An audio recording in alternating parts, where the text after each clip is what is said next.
반갑습니다, 여러분. 영양교육 문제풀이를 담당하고 있는 신정민 교수입니다. 반갑습니다. 이번 시간은 챕터 1장 영양교육과 사업의 요구도 진단 파트 문제풀이 진행하도록 하겠습니다. 자, 우리 교재 3페이지가 되겠고 문제 1번부터 보시겠습니다. 1번 문제를 봤더니 개인이나 집단 대상으로 영양교육을 실행하는 의의가 뭡니까? 이렇게 물었네요. 영양교육의 의의다, 영양교육의 정의다 하면은 제가 어떻게 설명드렸나요? 요점 정리 때. 그렇죠. 뭐다? 딱 한마디로 얘기하라고 하면 캡의 일련의 과정을 영양교육의 의의다 또는 영양교육의 정의다 이렇게 말씀드릴 수가 있겠고, 캡의 일련의 과정입니다. 일련의 과정. 그래서 캡입니다. 캡을 의미를 아셔야죠. 캡이 뭐다? 계획. knowledge에 대한 얘기입니다. A. attitude. 태도에 관한 얘기입니다. P. practice.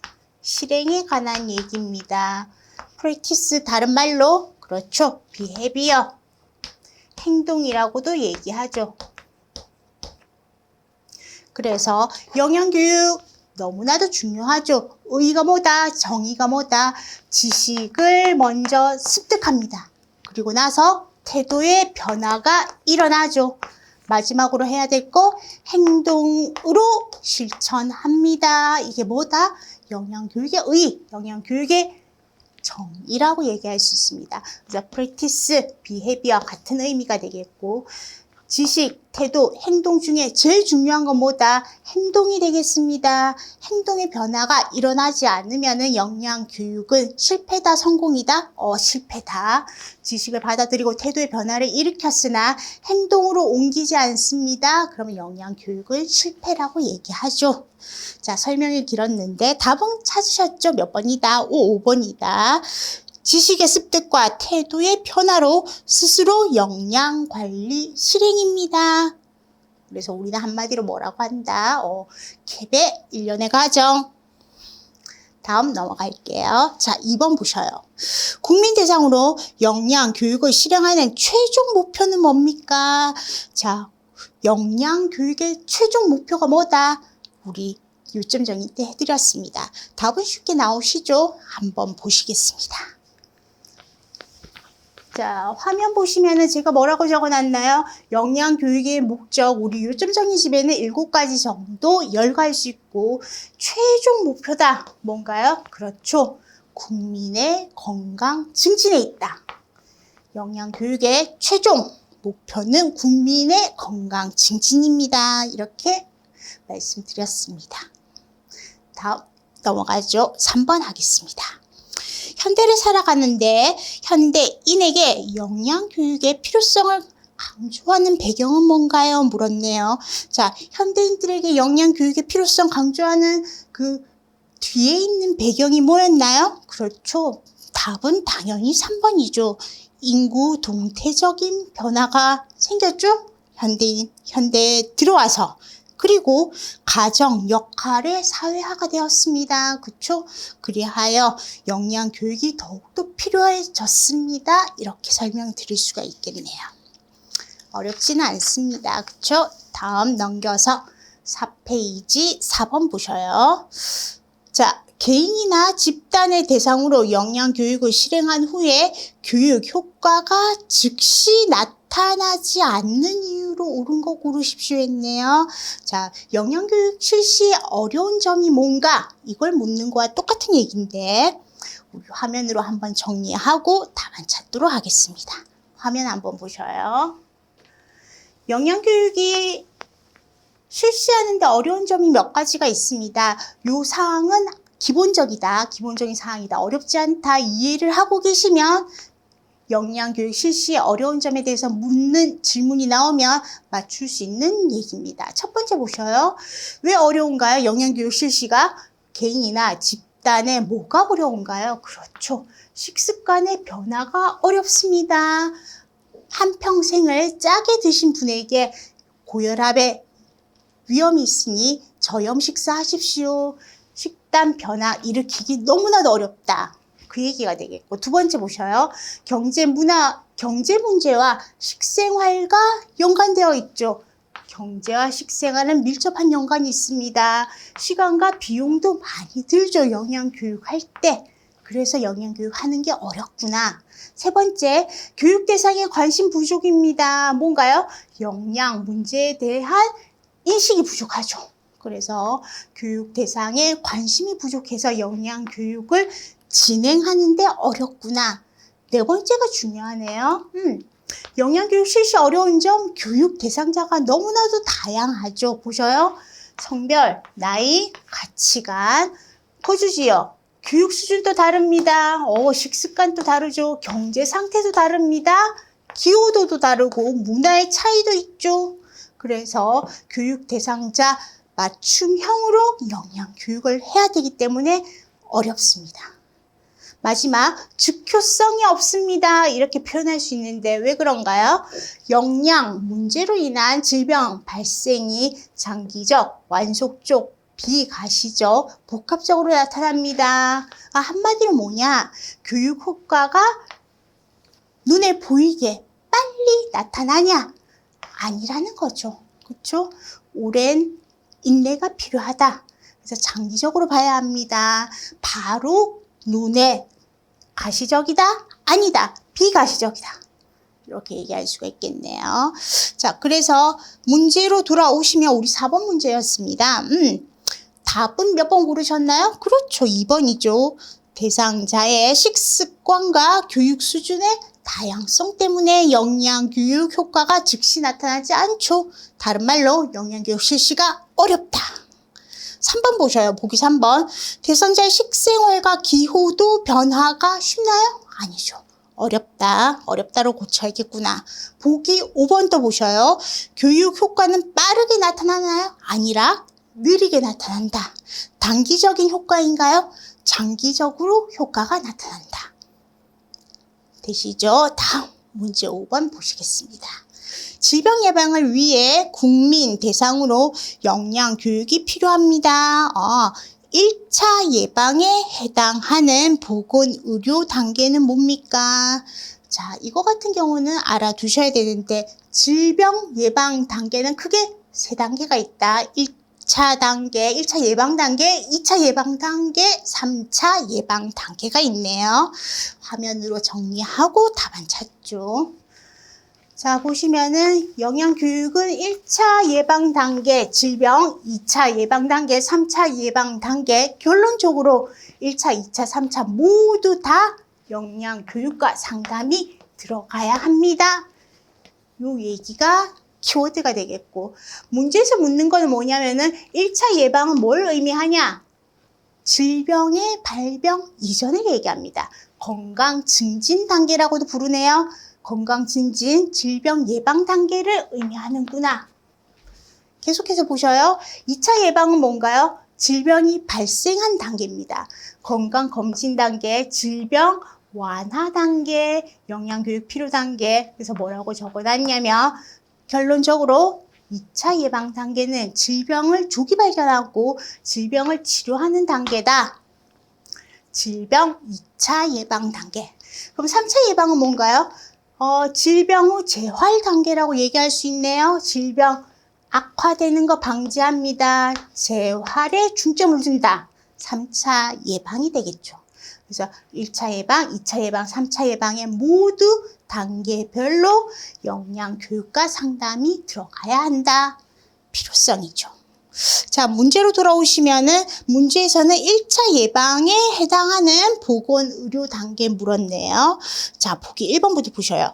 질병을 조기 발견하여 치료합니다. 질병 치료 단계네요. 뭔가요? 2차 예방이구나.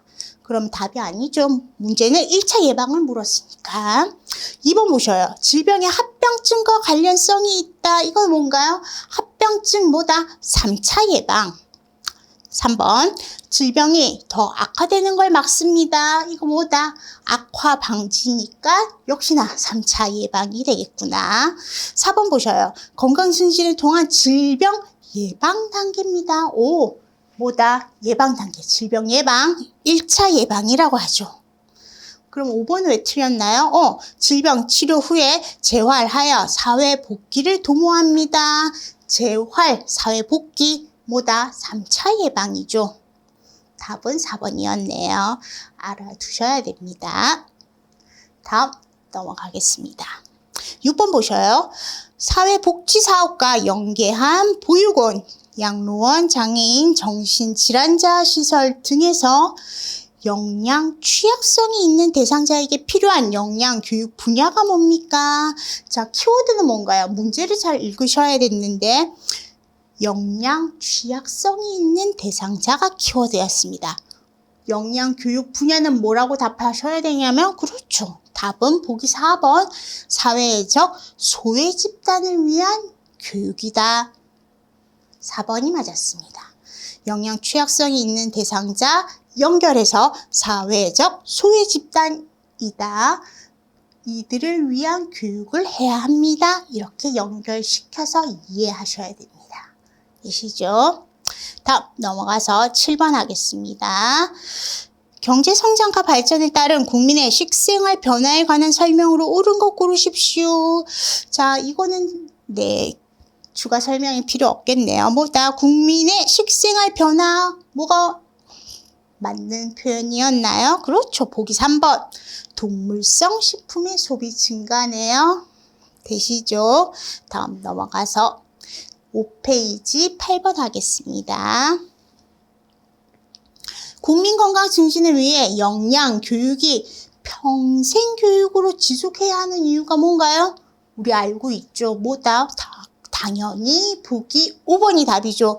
만성 퇴행성 질환과 모아의 식생활과의 상관관계가 높다는 게 알려지고 있죠. 그래서 역량교육은 어떻게 된다? 평생 해야 하는 교육이 된다. 지속입니다. 5번이죠. 다음 9번 하겠습니다.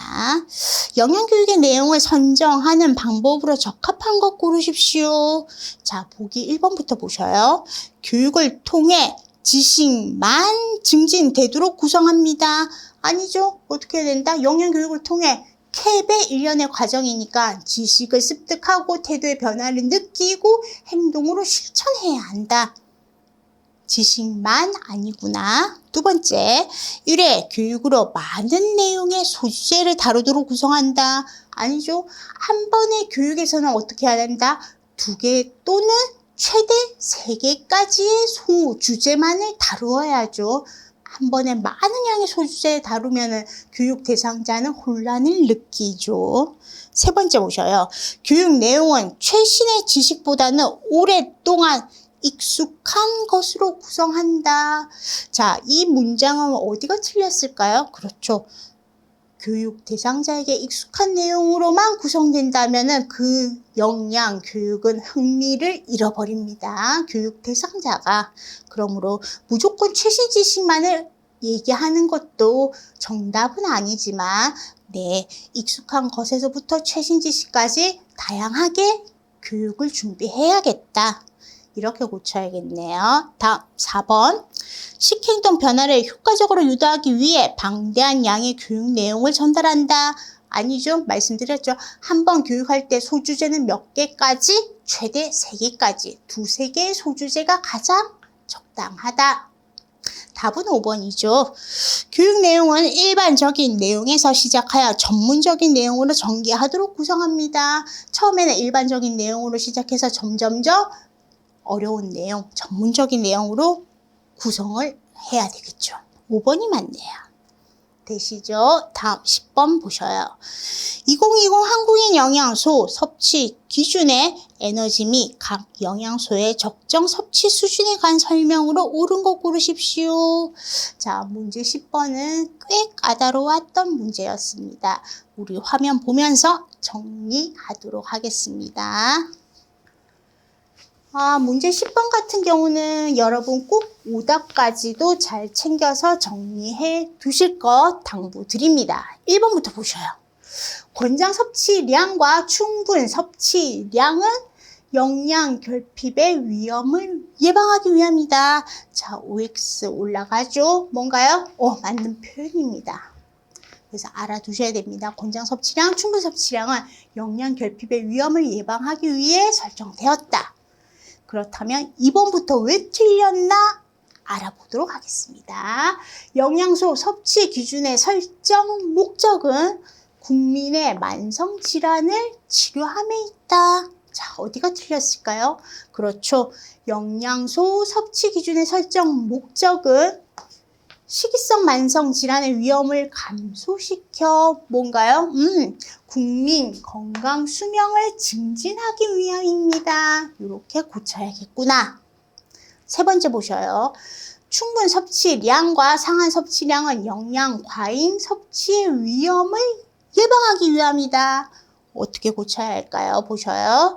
평균 필요량, 권장 섭취량, 충분 섭취량 같은 경우는 결핍의 위험을 예방하기 위함이며 계속해서 상한 섭취량은 다르죠. 기억하셔야죠. 과잉의 위험을 예방하기 위함이다. 상한 섭취량이죠.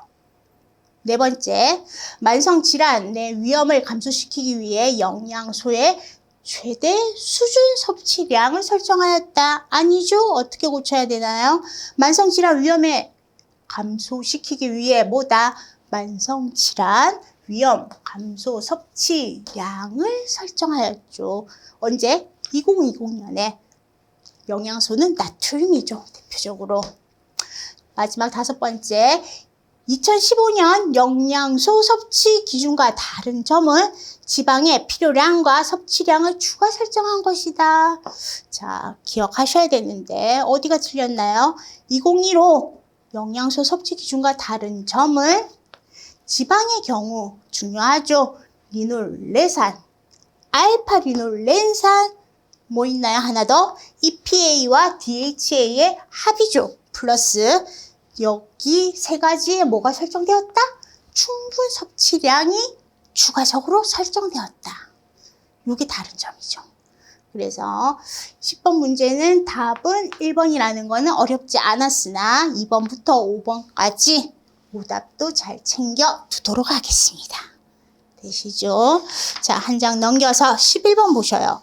11번 역시나 같은 맥락의 문제입니다. 2015 한국인 영양소 섭취 기준에서 2020 한국인 영양소 섭취 기준을 개정할 때 추가로 설정한 영양 성분이 뭡니까? 했는데 자, 역시나 문제 11번도 꽤 까다로운 문제였네요. 자, 한번 화면으로 정리하겠습니다.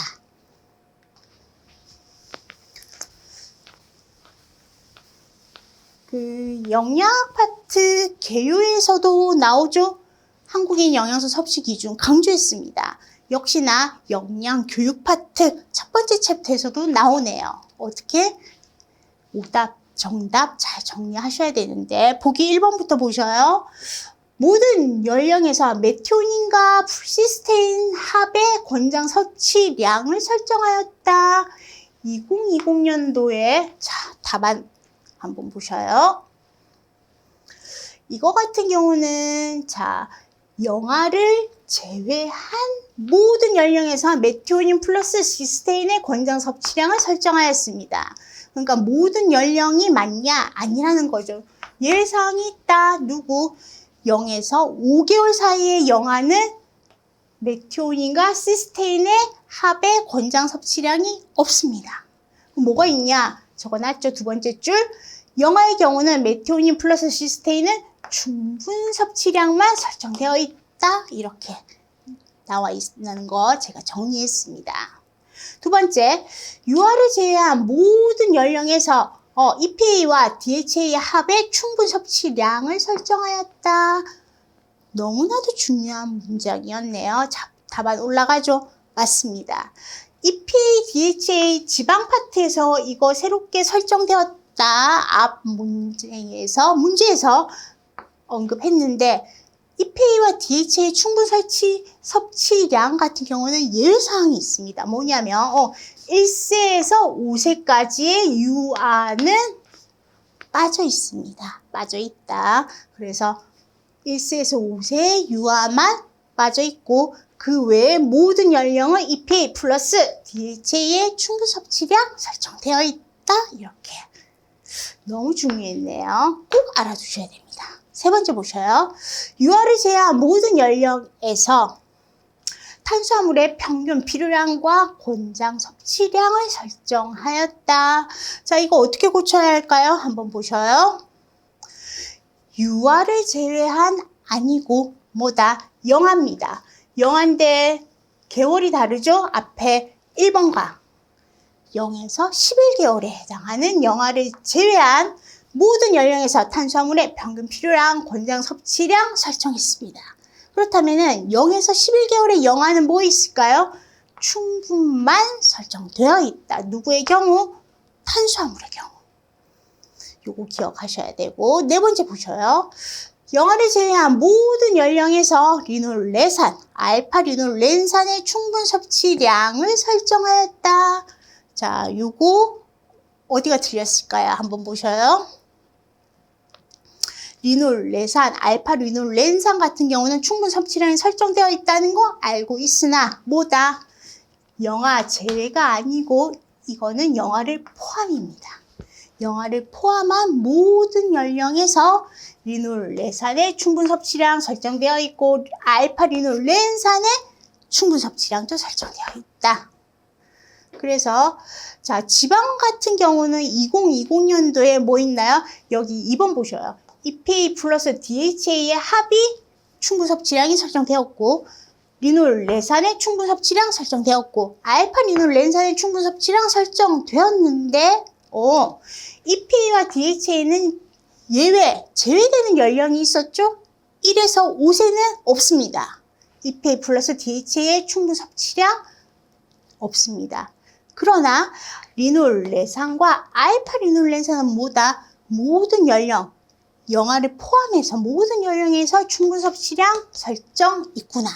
결론적으로 2020년도 지방 파트에서 EPA, DHA와 리놀레산, 알파 리놀렌산의 충분 섭취량이 설정되어 있는데 누구? EPA, DHA만 누가 빠졌다? 유아 1세에서 5세는 설정이 없구나. 이렇게 생각하시면 되죠. 다음 5번 보셔요. 영아를 제외한 모든 연령에서 지방의 평균 필요량과 권장 섭취량을 설정하였다. 한번 보셔요. 지방의 경우 모든 연령에서 지방의 평균 필요량, 권장 섭취량 설정되어 있지 않습니다. 지방은 없습니다. 다만 영아 0에서 11개월에는 충분만 설정되어 있다. 이렇게 정리할 수가 있겠네요. 되시죠? 문제 11번도 꽤 까다로웠습니다. 오답, 정답 꼭 정리해 두도록 하겠습니다. 다음 12번 하겠습니다. 2020 한국인 영양소 섭취 기준을 개정한 목적은 뭡니까? 자, 답은 3번이었습니다. 만성질환, 질병의 예방입니다. 하나 더 써놓으시면 뭐다? 국민 건강 증진에 있다. 국민 건강 증진과 만성질환 예방을 위해서 한국인 영양소 섭취 기준을 개정했구나. 다음 넘어가죠. 13번 하겠습니다. 식사 구성 안의 특성에 관한 설명으로 옳은 것 고르십시오. 자, 13번 같은 경우는 우리 식사 구성안이 뭔가 한번 정리하고 답안 찾도록 하겠습니다. 보셔요. 영양교육 지침 도구에서 제가 요점 정리 때 말씀드렸습니다. 영양교육을 할 때 어떤 도구를 쓸 거냐? 식품 구성 자전거도 쓸 수 있다. 가지고 영양교육 할 수 있다. 식사 구성안 가지고 영양교육 쓸 수 있다. 도구죠. 지금 앞에서 했던 뭐 있다? 2020 한국인 영양소 섭취 기준 숫자를 가지고도 영양교육 도구를 쓸 수 있다. 문제에서 묻는 식사 구성안은 기억하셔야 됩니다. 정의를 보셔요. 식사 구성안이 뭐다? 건강한 일반인입니다. 대상은 일반인. 균형 잡힌 식생활을 영위할 수 있도록 기초 식품군별로 뭔가요? 1인 1회 섭취 분량을 정하였습니다. 한 사람이 한 번 먹을 수 있는 적당한 분량을 정해놨다. 이게 뭐다? 식사 구성안이라고 하죠. 그래서 하루 1일 동안 섭취할 수 있는 총 섭취 분량을 제시한 도구가 뭐다? 식사 구성안이다. 자, 보기로 돌아오시면 몇 번인가요? 해당 사항이 있는 맞는 보기는 1번이었네요. 질병이 없고 건강한 일반인의 식사 계획에 도움을 준다. 1번이었습니다. 다음 14번 하겠습니다. 다음의 개념적 목표를 가지는 것은 박스 안을 봤더니 첫 번째, 한국인의 식생활 지침과 부합한다. 두 번째, 일반 건강인을 대상으로 전반적인 건강 유지 관여하는구나. 세 번째, 실생활에서 실용적으로 사용할 수 있도록 섭취 횟수의 변화로 대처 가능합니다. 이거 뭔가요? 좀 전에 했던 거 식사 구성안이다. 2번이죠. 되시죠? 다음 15번 하겠습니다. 식사 구성안의 식품 군별 대표 식품의 1인 1회 분량과 열량을 옳게 연결한 것 고르십시오 했네요.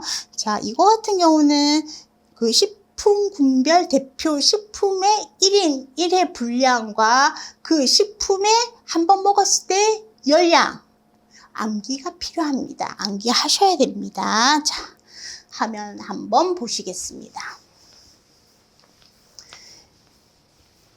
1인 1회 분량과 에너지, 열량 같은 경우는 기본사항이다. 자, 1번부터 보셔요. 공유입니다. 공육은 쌀밥이 210g 기준이고 요거 하나 먹었다. 210g, 200kcal 아니죠. X네요. 어디가 틀렸다? 300kcal의 에너지를 얻는다. 기본사항입니다. 두 번째, 과일류입니다. 사과 100g 기준이고 50kcal다. 맞나요? 그렇죠. 맞는 표현이구나. 사과 100g 기준으로 100g 먹었다. 50kcal 에너지를 얻는다. 세 번째, 채소류입니다. 시금치 50g 기준이다. 15kcal 아니죠. 어디가 틀렸나요? 그렇죠. 50g 아니고 70g 먹었다. 15kcal의 에너지를 낸다. 네 번째, 우유 및 유제품입니다. 우유 250ml 기준입니다. 칼로리는 115kcal 아니죠. 우유 한 잔이 얼마다? 200ml 기준이고 우유 200ml 한 잔 먹었다. 125kcal 에너지를 낸다. 다섯 번째, 고기, 생선, 달걀, 콩류인데 달걀 50g 기준에 110kcal인가요? 아니죠. 어디가 틀렸나요? 달걀 60g 기준입니다. 달걀 60g 하나 먹었더니 얼마? 100kcal의 에너지를 낸다. 이렇게 얘기하죠. 그래서 여러분, 요 같은 경우는 각 식품군별로 몇 g이 1인 1회 분량이며 각 식품군별로 에너지가 얼마를 내는가는 기본사항이다. 암기가 필요하다. 암기 필요합니다. 계속해서 16번 보셔요. 16번 똑같은 얘기 나옵니다. 같은 맥락, 식품 구성 안에 식품군의 1인 1회 분량으로 옳은 것. 자, 화면으로 정리했습니다. 화면 보셔요.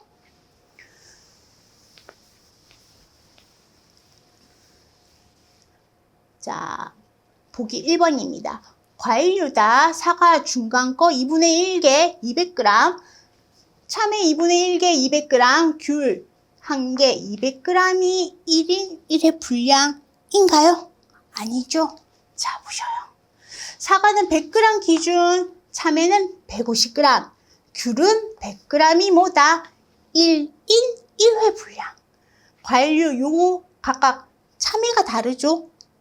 사과는 100g, 귤도 100g인데 참외는 150g 기준일 때 얼마다? 50kcal 에너지를 낸다. 과일류입니다. 계속해서 우유 및 유제품입니다. 우유 한 컵 200ml, 치즈 한 장 20g, 아이스크림 한 컵 200g. 어디가 틀렸을까요? 잘 보셔야 됩니다. 우유 한 잔은 뭐다? 200ml가 1인 1의 분량이라고 앞에서도 말씀드렸고, 치즈 같은 경우는 얼마? 20g 기준은 뭐냐면 1인 1의 분량 아니고 0.5의 분량이 되겠습니다. 꼭 기억하셔요. 치즈는 20g은 0.5의 분량이고 아이스크림은 200g 기준 아니고 100g입니다. 먹었을 때 얼마 낸다? 125kcal의 에너지를 낸다. 세 번째, 고기, 생선, 달걀, 콩류에서 육류 한 접시 날 것으로 80g, 닭고기 날 것으로 80g, 두부 두 조각 60g. 어디가 틀렸나요? 보셔요. 육류는 날 것으로 60g 기준이 1인 1의 분량. 닭고기도 60g이죠. 두부 같은 경우는 60g 아니고 두부는 80g입니다. 그래서 육류 날 것으로 60g, 닭고기도 날 것으로 60g, 두부는 80g 기준입니다. 단백질 분 같은 경우는 100kcal의 에너지. 네 번째, 곡류 전분류입니다. 밥 한 공기 210g, 식빵 두 쪽 200g, 국수 한 대접 겉면으로 200g이 1인 1의 분량 아니죠. 한번 보셔요. 쌀밥 210g 한 번 먹는 분량 맞고, 식빵 같은 경우는 자, 기억합시다. 35g이 식빵 한 쪽의 분량이 되겠고, 식빵 한 쪽 35g이다. 이거 뭐다? 0.3회 분량입니다. 꼭 기억하셔요. 다르죠? 35g이다. 식빵 한 쪽의 분량이 되겠고, 이거 뭐다? 0.3회 분량이다. 요거 먹었다? 300kcal 에너지입니다. 국수는 겉면으로 200g 아니죠? 겉면으로 90g 기준입니다.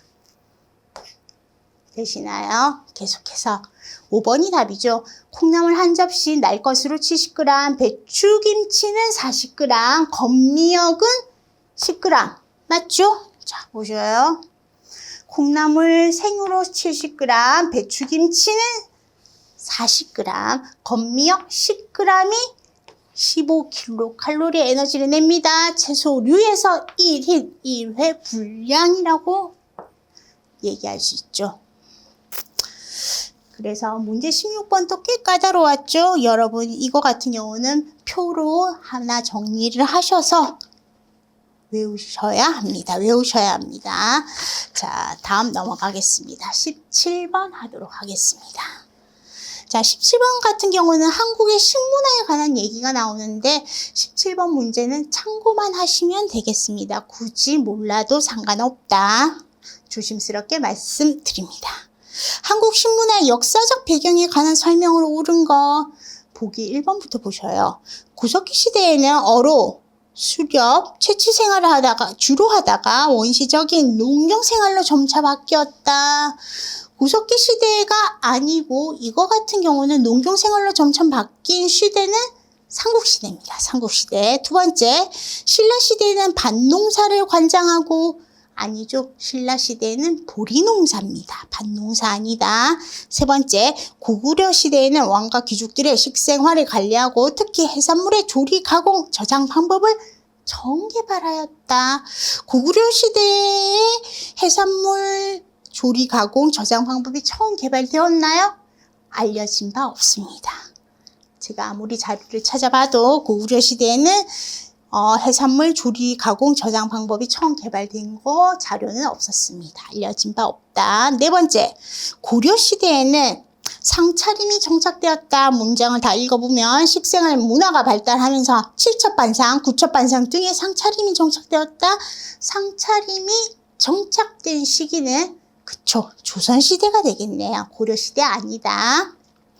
답은 5번이었습니다.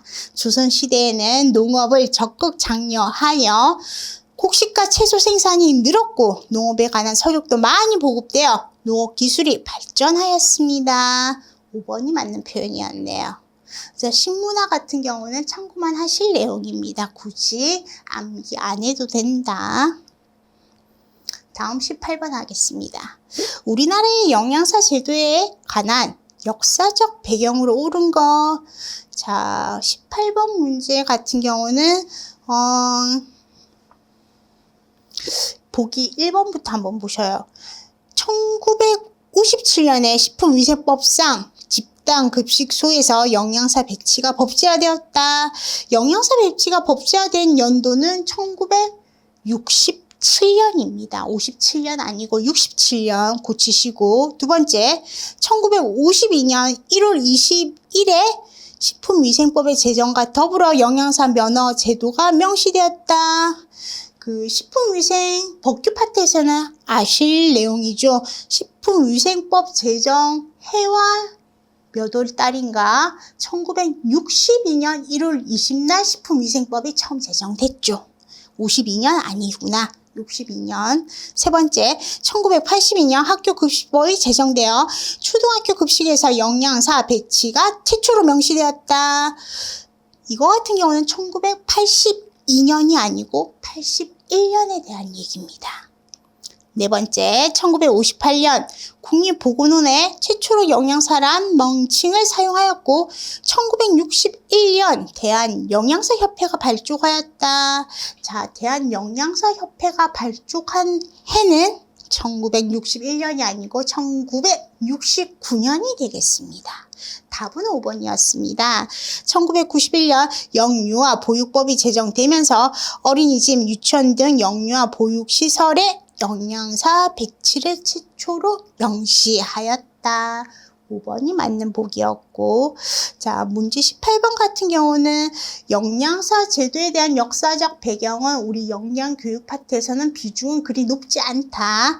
굳이 암기 안 하셔도 됩니다. 그러나 법규 파트에서는 문제가 설명이 달라지죠. 법규에서는 기본적으로 암기해야 될 연도는 있습니다. 그러나 영양교육 파트는 아니다. 참고하시면 되겠습니다. 넘어가죠. 자, 9페이지 19번 보셔요. 우리나라 영양사의 배치 기준에 관한 설명으로 옳은 것 고르십시오. 자, 19번은 우리 화면 보면서 정리하겠습니다. 그 문제 19번 같은 내용은 역시나 법규와도 연관되어 있는 내용이 되겠고, 법규 파트에서는 암기가 필요한 내용들이 있습니다. 그러나 영양교육 파트에서는 굳이 암기 안 하셔도 무방하다. 이렇게 말씀드릴 수가 있겠고 참고만 하시면 되죠. 1번부터 보셔요. 1962년에 식품위생법 시행령 제정 시 상시 1회 300인 미만의 중소기업 집단급식소에서는 공동으로 영양사를 둘 수 있도록 명시하였다. 이거 어떻게 고쳐야 되냐면 한번 보셔요. 62년 식품위생법 시행령 제정 시 상시 1회 100인입니다. 300 아니고 100인 이상 집단급식소에 영양사를 두어야 한다고 명시한 해가 1962년이구나. 두 번째, 2000년도 식품위생법 시행령 개정 시 상시 1회 50인 이상에게 식사를 제공하는 모든 집단급식소에서 영양사 고용을 의무화하였다. 이거 같은 경우 어떻게 고쳐야 되냐면 2000년 식품위생법 시행령 개정 시 일반 기업체 영양사 의무 고용 자율화를 명시한 해가 2000년도입니다. 세 번째 보셔요. 2001년 영유아 보육법 개정 시 50인 이상을 보육하는 시설에 영양사 1명을 고용하도록 의무화하였다. 어떻게 고쳐야 할까요? 2001년 아니고 20년도입니다. 영유아 보육법 개정 시 영유아 몇 명? 200명 이상 보육 어린이집 영양사는 1명 단독으로 배치 의무화하였습니다. 1명 단독으로 둘 건 의무죠. 네 번째 보셔요. 2014년 식품위생법 일부 개정 시 상시 1회 급식인원 100인 이상인 산업체 경우에 영양사 고용을 의무화하였다. 자, 4번 표현은 맞는 표현입니다. 맞다. 그렇다면 5번 보셔요. 마지막. 2020년에 영유아 보육법 개정 시 100명 이상의 보육시설에 영양사 1인을 둘 수 있도록 명시하였다. 요거 앞에 보기 3번과 똑같은 문장이 되겠는데 어떤가요? 2020년도 영유아보호법 개정 시 100명 아니죠? 200명. 영양사 1인 단독 백치 의무화. 이렇게 정리할 수 있겠네요. 그래서 문제 19번 앞에서도 말씀드렸지만 정리만 해두자. 법규 파트에서는 달리 설명해야 하지만 영양교육 파트에서는 비중은 높지 않다. 넘어가도록 하겠습니다. 20번 보셔요. 최근 우리나라 국민의 식생활 현황에서 식생활 개선이 필요한 사항이 뭡니까? 그렇죠. 문제를 보기를 보시면 당연히 몇 번이다. 5번. 개선이 필요한 사항이 뭔가요? 인스턴트 식품, 기호식품의 소비가 증가했습니다. 여기에 대한 개선이 너무나도 절실합니다. 다음 넘어가서 21번 하겠습니다. 우리나라 국민 건강 증진을 위해 앞으로 강조해야 할 영양교육의 방향은 어떻게 될까요? 자, 미리 풀어보셨으면 답은 나오셨을 텐데 5번이죠. 그렇죠. 사회적 소외 집단, 즉 취약계층, 저소득층을 위한 급식센터나 영양개선 지구를 선정하여 영양교육을 하는 등 다양하게 수행해야 합니다. 5번이 맞죠. 3번은 왜 틀렸을까요? 보기 한번 보셔요. 보기 3번. 전 생에 걸쳐 공통으로 사용되는 영양교육이 전개되어야 한다. 아니죠? 공통 아니고 뭐다? 생애 주기별로 특성화해서 영양교육이 전개되어야 한다. 이렇게 고쳐야겠네요. 넘어가죠.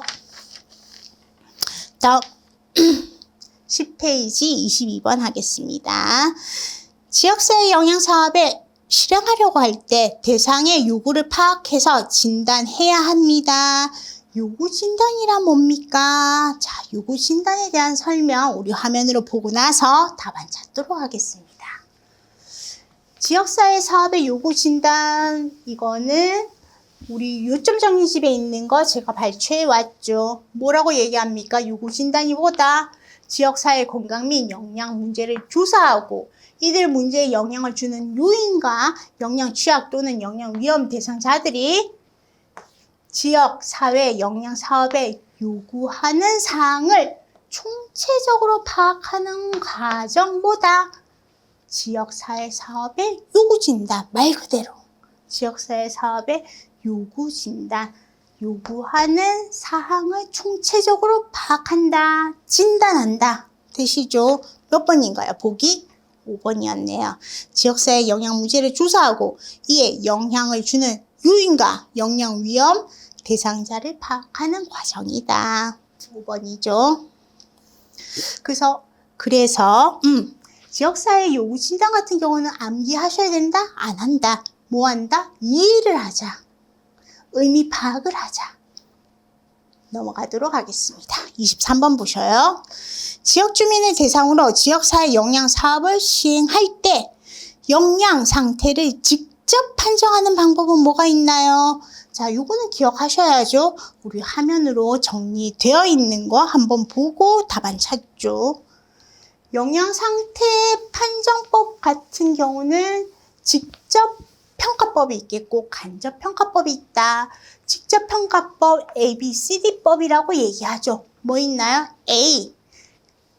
엔스로포메트리 신체 기측. B. 바이오케미칼 테스트 생화학적 검사. C. 클리니컬 서베이 임상 검사. D. 다이어트리 인테이크 서베이 식사 조사. 이거는 뭐다? 직접 평가하는 방법. 뭐 할 때? 영양 판정할 때. 그렇다면 간접평가법은 뭐가 있나요? 인구 동태 분석이나 생태 분석이나 식품수급호 국민 건강 영양 조사 결과표를 보고 뭐합니까? 간접평가한다. 영양 판정을 방법이죠. 문제에서 뭐 물었나요? 영양 상태를 직접 판정하는 방법. ABCD법 뭐 해당 사항이 있다? 2번이죠. 신체 계측 검사 실시. 신체 계측입니다. 이거 뭐다? 엔스로포메트리 A에 해당하는 방법이구나. 1번 보셔요. 식품 수급표의 활용입니다. 3번. 보건사회 통계 연보의 활용이다. 4번. 인구 동태 분석 결과의 활용이다. 5번. 국민건강영양조사 결과의 활용이다. 이거 뭐다? 영양상태 간접평가법. 간접평가다. 되시죠? 다음. 자, 24번 보셔요. 24번 식사 습관과 질병 발생 여부를 연구 시작 시점에서 질환 요인에 노출된 집단과 노출되지 않은 건강인 집단을 일정한 기간 추적하여 특정 질병의 발생률을 비교하는 연구가 뭐냐고 물었는데 이거는 답은 3번입니다. 코호트 연구라고 부르고 코호트 연구 같은 경우는 우리 화면 통해서 한번 정리하고 넘어가도록 하겠습니다. 자, 2021년도에 기출된 문제가 코호트 연구가 답으로 체크하게끔 되어 있었고 질병의 역학 연구 설계는 대표적으로 5가지 꼽을 수 있다.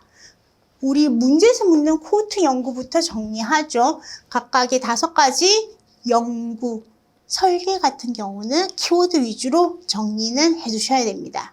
코호트 연구는 보시면 연구 시작 시점에서 질환 요인에 노출된 집단과 노출되지 않은 집단을 구성하고 이들을 일정 기간 동안 추적하여 특정 질병 발생 여부를 관찰하는 연구, 코호트 연구라고 하는구나. 올라가서 단면 연구는 뭐냐? 개인의 위험, 노출 여부와 질병 유무를 동시에 조사하여 키워드는 질병 유병률 조사 단면 연구라고 부른다. 중재 연구 보셔요. 연구 대상자의 동의하에 어떤 특정 노출 중재, 즉 약물을 가하여 하는 키워드는 뭐다? 임상 시험 연구가 뭐다? 중재 연구라고 부른다. 되시죠? 4번째 보셔요. 생태학적 연구 같은 경우는 개인 집단을 분석 단위로 하여 집단 간의 질병 빈도와 같은 집단의 시간 경과에 따른 질병 빈도 변화를 연구합니다. 질병 빈도 변화 연구는 생태학적 연구. 마지막 환자 대조군 연구입니다. 환자군 집단과 건강인 집단을 대상으로 질병 발생의 원인의 노출률, 질병 발생 원인의 노출률을 비교 분석한다. 누구 대상? 환자와 건강인 대상. 환자 대조군 연구.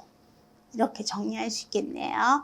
그래서 이거 같은 경우는 질병의 역학 연구 설계 5가지는 키워드 위주로 정리는 해두자.